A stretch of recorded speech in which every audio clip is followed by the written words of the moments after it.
అందరికీ నమస్కారం. భక్తులందరికీ చాలా సంతోషంగా ఉంది. కాణిపాకం ఇంతకుముందు 2 సార్లు వచ్చాను. ఒకసారి భార్య పిల్లలతో వచ్చాను, నేను ఒకసారి వచ్చాను ఒంటరిగా. ఇప్పుడు ఈసారి మూడోసారి రావడం. ఈ మూడోసారి చాలా ప్రత్యేకత ఉంది, విశిష్టత ఉంది. ఈసారి చాలా ఘనమైన స్వాగతం, ఘనమైన గొప్ప ఆదరణ, ప్రేమాభిమానాలతో నన్ను ఆహ్వానించారు, స్వాగతించారు.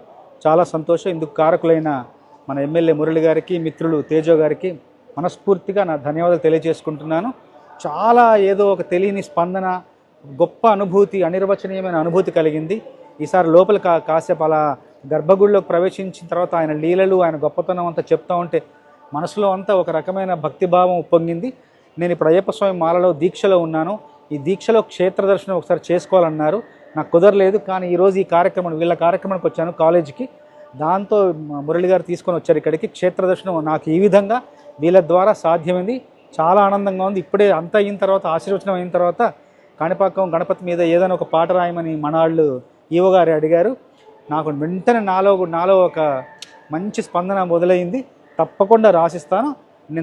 నేను ఒక మంచి పాట రాసి దాన్ని స్వరపరిచి నేనే సొంతంగా రికార్డ్ చేసి త్వరలో తీసుకొని వచ్చి ఇక్కడికి మళ్ళీ మన అందరి సమక్షంలో ఆ పాటను గణపతి ముందు మనం దాన్ని ఆవిష్కరించుకుందాం.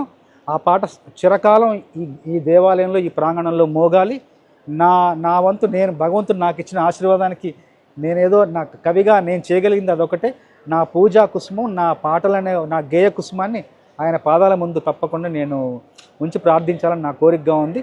తప్పకుండా త్వరలో ఇది సాధ్యం అవుతుంది. ఆ శక్తి గణపతే నాకు ప్రసాదిస్తాడు. మరొక్కసారి ఇంత గొప్ప సందర్శనకు, గొప్ప దర్శనానికి నన్ను పాత్రుల్ని చేసిన మిత్రులు అందరికీ మనస్ఫూర్తిగా నా ధన్యవాదాలు తెలియజేసుకుంటున్నాను.